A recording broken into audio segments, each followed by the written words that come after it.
Olá pessoal, eu sou Leandro Manso, professor da Universidade Federal de Juiz de Fora. Esse vídeo faz parte do conjunto de videoaulas da disciplina Processamento Digital de Sinais do programa de pós-graduação em Engenharia Elétrica. Na aula de hoje continuaremos discutindo a respeito de alguns aspectos relacionados à transformada discreta de Fourier.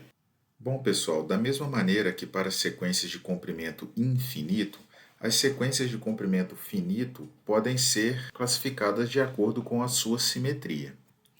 Porém, as definições de simetria para essas sequências são tais que as partes conjugada simétrica e conjugada antissimétrica da sequência de comprimento n também possuam comprimento n, né? Lembrando que para as sequências de comprimento infinito, né, sequências de comprimento n poderiam gerar partes conjugadas simétrica e antissimétrica de comprimento maior do que n.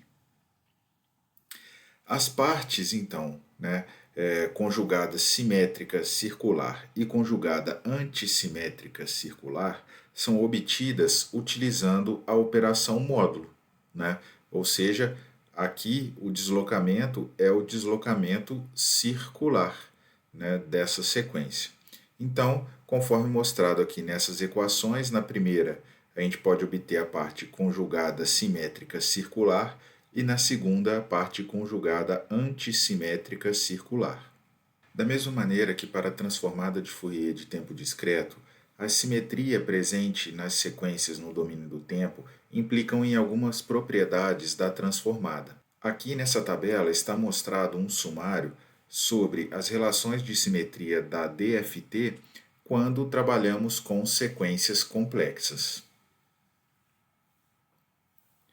Quando trabalhamos com sequências reais, as relações de simetria ainda implicam também em propriedades no domínio da transformada, como sumarizado por essa tabela. Assim como a transformada de Fourier de tempo discreto, a DFT apresenta os seus teoremas.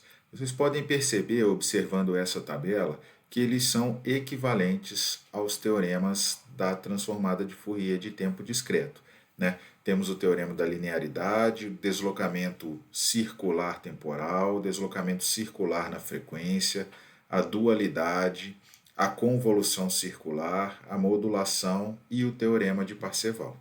O conceito de filtragem que estudamos para o domínio do tempo, em que a gente realizava a convolução da sequência de entrada do nosso filtro com a sua resposta ao impulso, de forma a gerar uma sequência de saída com outras características, pode ser aplicado no domínio da transformada. Só que aí, em vez de utilizar a operação da convolução, podemos realizar o produto das transformadas de Fourier, da sequência de entrada e da resposta ao impulso desse sistema. Nesse caso, a transformada de Fourier da resposta ao impulso, denotada aqui por h de e elevado a j⍵, deve ser 0 nas frequências que se deseja anular e 1 nas frequências que se deseja preservar, né? Constituindo assim a resposta em frequência de um filtro ideal. Esse procedimento pode ser implementado na prática utilizando a transformada discreta de Fourier. E aí ele seria o equivalente a realizar a convolução circular entre a sequência de comprimento finito x de n e a sequência resposta ao impulso h de n do filtro ideal no domínio do tempo. Mas, como a transformada inversa de Fourier de h de e elevado a j⍵, né, considerando que esse h de e elevado a j⍵ seja a resposta em frequência de um filtro ideal, dá origem a uma sequência de comprimento infinito, o processo de amostragem da DTFT para gerar as amostras da DFT causará aliasing no domínio do tempo. Como resultado, aparecerão algumas oscilações na saída do filtro, como poderemos perceber ao realizar um exemplo prático. Geralmente, esse tipo de procedimento é empregado para remover ruídos de alta frequência de sinais de baixa frequência. Esse procedimento também tem aplicações em processamento de imagem, como podemos perceber através da literatura. Então, vamos ver um exemplo. Considere o sinal x de n igual a 0,1n vezes e elevado a menos 0,03n, definido para n de 0 até 255. Ou seja, temos um sinal de 256 amostras. Esse sinal ele está corrompido por ruído. Desejamos aplicar nele uma filtragem no domínio da frequência, de modo que atenuemos ou eliminemos a influência desse ruído. Nessa figura aqui, podemos ver em azul o sinal livre do ruído, em laranja aqui embaixo o ruído e em verde o sinal que vamos trabalhar, que é o sinal descrito por essa equação aqui, corrompido por o ruído. Então, vamos ver a implementação prática desse filtro e os seus resultados.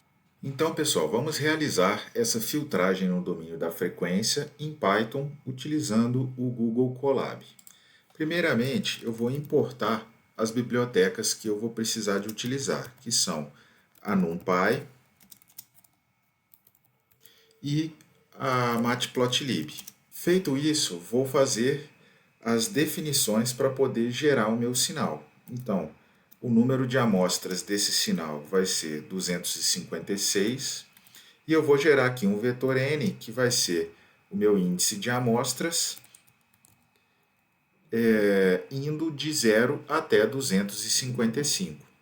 Vou gerar aqui o meu sinal x de n, que vai ser 0,1 vezes n vezes a exponencial de menos 0,03 vezes n.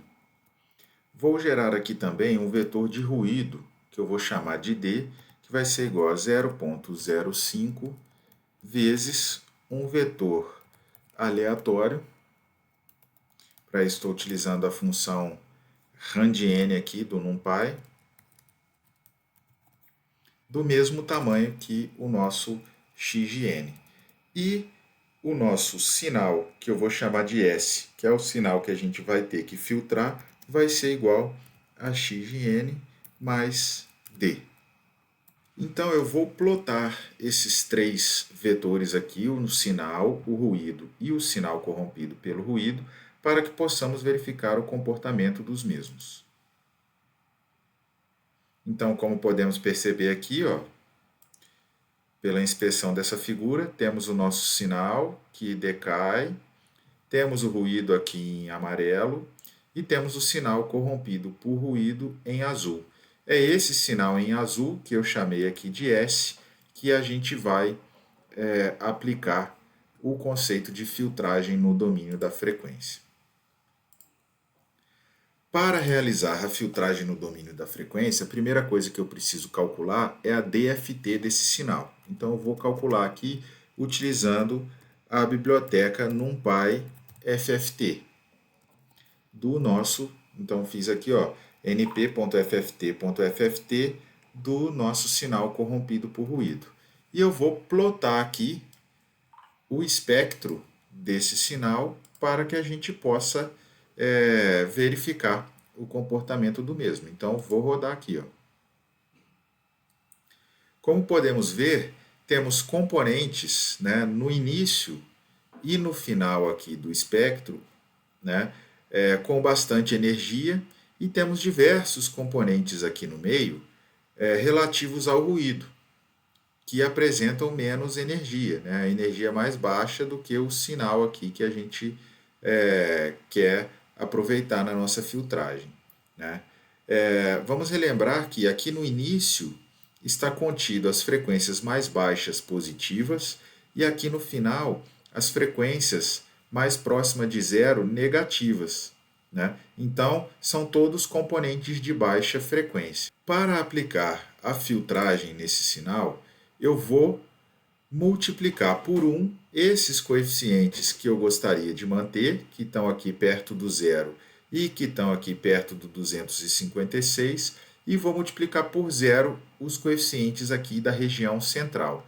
Então, eu vou declarar aqui uma variável que eu vou chamar de índice f, em que eu vou escolher quantos coeficientes eu quero manter aqui perto do zero e quantos coeficientes eu quero manter aqui perto do 256. Então, estou escolhendo aqui manter 10 coeficientes em cada extremidade desse vetor.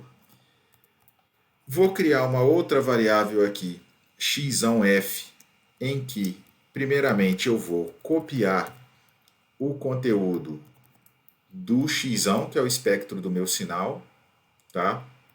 E vou fazer aqui, nesse x(f), eu vou fazer isso, eu vou zerar os coeficientes aqui do meio. Então, da posição índice f até o tamanho do meu x(f) menos índice f, ou seja, vou manter as 10 primeiras e as 10 últimas, eu vou zerar esses componentes centrais. Eu vou manter índice f para um lado e índice f para o outro. Então, eu vou plotar o espectro desse sinal filtrado no domínio da frequência, no domínio da transformada, para a gente analisar. Então, percebam que agora, aqui eu estou plotando a DFT do sinal filtrado, os componentes aqui no centro apresentam amplitude toda zerada, enquanto que os componentes das extremidades, os seus valores foram mantidos. Agora, para a gente observar o efeito dessa filtragem no domínio do tempo, a gente precisa fazer a transformada inversa. Então, eu vou fazer isso aqui, o meu x(f) vai ser igual. Vou utilizar de novo a biblioteca NumPy FFT para fazer a IFFT, ou seja, a transformada de Fourier inversa do x(f). Tá? Então, eu vou plotar agora o nosso sinal de entrada, S, que está corrompido pelo ruído, e o nosso x(f), que é o nosso sinal filtrado. Lembrando que ele foi filtrado no domínio da transformada, e a gente fez a transformada inversa para retornar ele para o domínio do tempo. Tá? Eu estou plotando aqui apenas a parte real dele, tá? Porque devido a aproximações computacionais, esse x(f) aqui, ele apresenta parte imaginária, só que essa parte imaginária é muito próxima de zero, não é um comportamento que deveria existir no sinal, é apenas pelas aproximações dos cálculos computacionais. Então, para a gente poder ver o gráfico direitinho, eu estou plotando apenas a parte real. Então, vou rodar aqui para a gente poder visualizar. Tá? Então, percebam que o sinal filtrado aqui em amarelo, laranja, sei lá, ele é muito mais suave. Ele foi suavizado em relação ao sinal corrompido por ruído, que é o que a gente queria fazer. A gente queria manter os componentes de baixa frequência e eliminar os componentes de alta frequência. Porém, ele apresenta aqui oscilações na extremidade. Essas oscilações são ocasionadas devido ao aliasing, que eu falei lá que ia aparecer no domínio do tempo. Então, quando a gente faz essa filtragem no domínio da frequência, utilizando um filtro ideal, sempre vai aparecer esse tipo de comportamento aqui nas extremidades. Tá? Uma maneira de se resolver isso seria acrescentar zeros no sinal de entrada e, posteriormente, remover essas amostras no sinal de saída. Quando estamos trabalhando com sequências reais no domínio do tempo, podemos lançar mão de alguns artifícios de forma a calcular as transformadas discretas de Fourier de maneira mais eficiente. Tá? Por exemplo, sejam duas sequências G de n e H de n reais de comprimento n e as suas DFTs dadas por G de K e H de K, respectivamente. Essas duas DFTs podem ser computadas de forma eficiente utilizando apenas uma DFT de n pontos. Para isso, basta a gente considerar a sequência x de n, que vai ser uma sequência complexa, constituída da seguinte maneira. A parte real de x de n vai ser uma das nossas sequências, g de n. E a parte imaginária da sequência x de n vai ser a outra das nossas sequências, h de n. Dessa forma, dadas as relações de simetria, a transformada de g de n, gk, vai ser meio de x de K mais x conjugado de menos K módulo N. E a transformada H de K vai ser igual a 1 sobre 2J, x de K menos x conjugado de menos K módulo N. Né? Essa propriedade está na tabela que vimos nos slides anteriores. Dito isso, vamos fazer um exemplo. Vamos calcular, utilizando uma única DFT de 4 pontos, as DFTs para as seguintes sequências: G de N igual a 1, 2, 0 e 1 e H de N 2, 2, 1 e 1. Então, pessoal, temos as nossas sequências, né? O G de N é igual a 1, 2, 0 e 1, e o H de N é igual a 2, 2, 1 e 1. Dessa forma, vamos construir então a sequência x de n, que vai ser dada por g de n mais jh de n. Essa sequência, então, vai ficar 1 mais J2, 2 mais J2, J e 1 mais J. Então, precisamos agora obter a transformada da sequência x de n, né? Que a gente vai chamar de x de k. Para isso, eu vou utilizar a notação matricial que vimos na aula anterior. Então, eu vou ter aqui um vetor composto pelas amostras da transformada x de 0, x de 1, x de 2 e x de 3, né? Já que as nossas sequências são de tamanho 4. Eu vou ter aqui a matriz que a gente chamou de D, formada pelos coeficientes da nossa transformada. Então, eu vou ter aqui 1, 1, 1 e 1, 1, menos J, menos 1 e J, 1, menos 1, 1 e menos 1, 1, J, menos 1, menos J. Isso aqui vezes as amostras da nossa sequência no domínio do tempo, x de n. Então, 1 mais J2, 2 mais J2, J e 1 mais J. Ao realizarmos o produto da matriz D pelo vetor de amostras da nossa sequência, vamos obter o vetor com as 4 amostras da nossa transformada. 4 mais J6, 2, menos 2 e J2.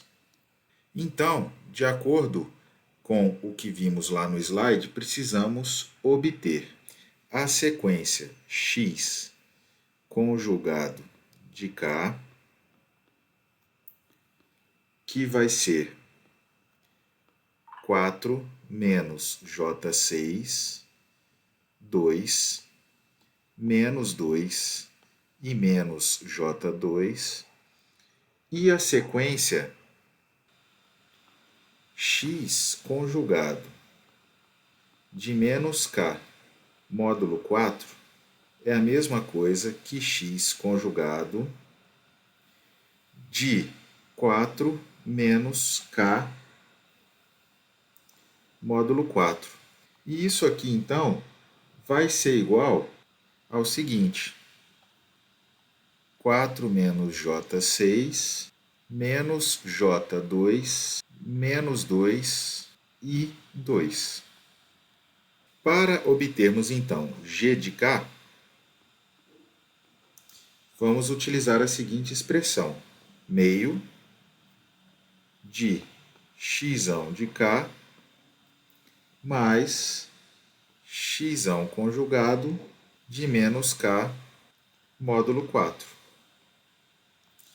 Isso aqui vai dar 4, 1 menos j, menos 2 e 1 mais j.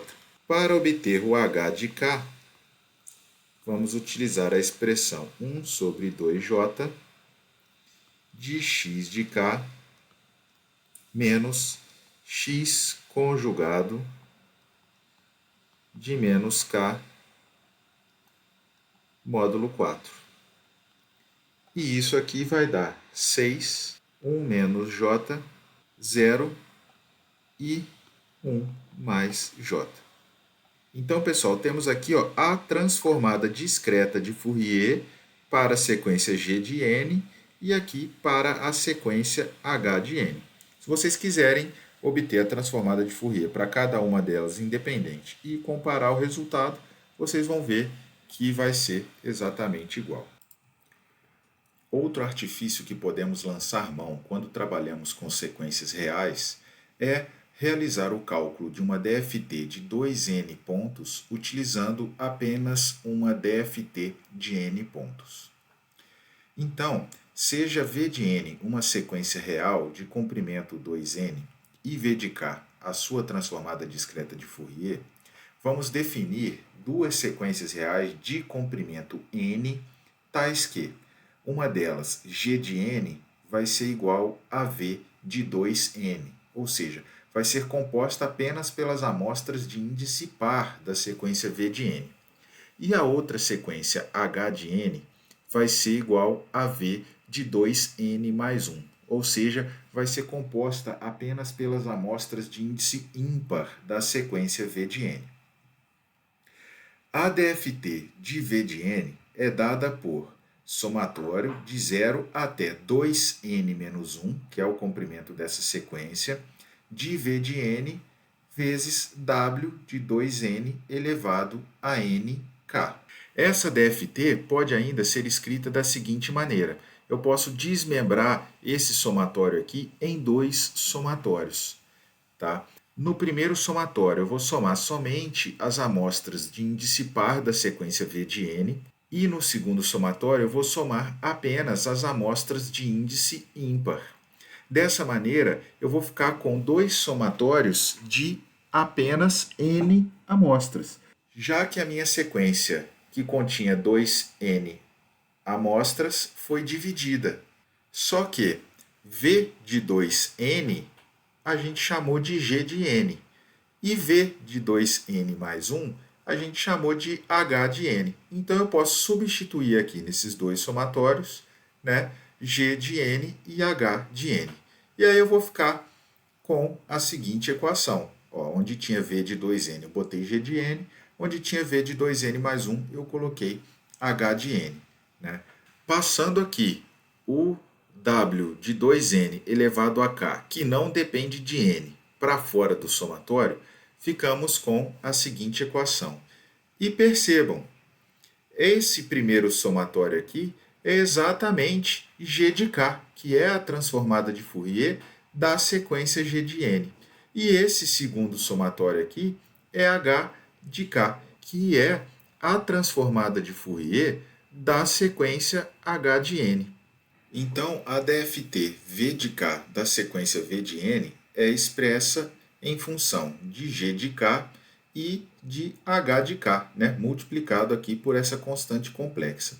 Se utilizarmos a ideia anterior de realizar duas DFTs de n pontos através de uma DFT de n pontos de uma sequência complexa, podemos calcular a DFT de g de n e de h de n, né, dadas aqui por g de k e h de k, utilizando aquela ideia, e a partir dos valores de g de k e h de k, obter a transformada v de k. Então, percebam que vamos dividir a nossa sequência de 2n pontos em duas sequências reais de n pontos. Através delas, vamos montar uma sequência complexa de n pontos, vamos realizar a sua DFT, e a partir dessa DFT, que foi calculada utilizando n pontos, vamos obter a DFT de v de k, que tem 2n pontos. Vamos fazer um exemplo e aí vai ficar mais claro. Então, a gente quer obter a DFT dessa sequência aqui. 1, 2, 2, 2, 0, 1, 1 e 1. de 8 pontos. Então, pessoal, vamos lá. Nossa sequência V de n é composta pelo seguinte conjunto de amostras: 1, 2, 2, 2, 0, 1, 1 e 1, definida para n maior que 0 e menor ou igual a 7. Vamos criar as nossas duas sequências, então. G de n, que vai ser igual a V de 2n, ou seja, vai ser formada apenas pelas amostras de índice par. Então, vai ser 1, 2, 0 e 1. E H de n, que vai ser igual a V de 2n mais 1, composta apenas pelas amostras de índice ímpar. Então, vai ser igual a 2, 2, 1 e 1. Com essas duas sequências, eu vou construir uma sequência x de n, que vai ser igual a g de n mais jh de n. E aí, essa nossa sequência x de n vai ser igual a 1 mais j2, 2 mais j2, j e 1 mais j, que é exatamente a sequência x de n do exemplo anterior. Aproveitando os resultados, então, do exemplo anterior, a gente vai ter que g de k vai ser igual a 4, 1 menos j, menos 2 e menos j2. E h de k vai ser igual a 6, 1 menos j, 0 e 1 mais j. Para obter, então, a nossa transformada v de k, vamos utilizar a expressão que vimos lá no slide, g de k módulo 4 mais w de 8 elevado a k vezes h de k módulo 4. Vamos lembrar que w de 8 elevado a k é igual a elevado a menos j2πk dividido por 8, que é igual a e elevado a menos j πk dividido por 4. Então, o v de 0 vai ser igual a g de 0 mais w de 8 elevado a k vai dar 1 mais h de 0. Isso aqui, então, vai ser 4 mais 6 igual a 10. O v de 1 vai ser igual a g de 1 mais w de 8 elevado a 1 h de 1. Isso aqui vai dar 1 menos j mais 1 menos j vezes e elevado a menos jπ sobre 4. Isso aqui vai ser igual a 1 menos j2.4. O v de 2 vai ser igual a g de 2 mais w de 8 elevado a 2 h de 2, que vai ser igual a menos 2. O v de 3 vai ser igual a g de 3 mais w de 8 elevado a 3 vezes h de 3. Isso vai dar 1 menos 0,4j. O v de 4 vai ser igual a g de 4 módulo 4 é igual a g de 0. Lembrem-se que a sequência v de k tem tamanho 8, mas as sequências g e h de k têm tamanho 4. Por isso, a operação módulo aqui, ó, mais W8 elevado a 4 de H de 0. Isso aqui vai ser igual a menos 2. V de 5 vai ser igual a G de 5 módulo 4, G de 1, mais W8 elevado a 5 de H de 1. Isso aqui vai ser igual a 1 mais J 0,4. O V de 6 vai ser igual a G de 2 mais W8 de 6, H de 2. Isso aqui vai ser igual a menos 2. E o V de 7, né, a última amostra da nossa sequência, vai ser G de 3 mais W8 de 7, H de 3. Isso aqui vai ser igual a 1 mais J vezes 2,4. Então, pessoal, o conjunto dessas amostras aqui é que forma a nossa DFT V de K. Então, como podemos perceber, aqui está a nossa sequência V de K de comprimento 8. Percebam que trabalhamos com as sequências G de K e H de K de comprimento 4 e geramos a sequência V de K de comprimento 8. Com isso, terminamos o conteúdo da aula de hoje. Até mais!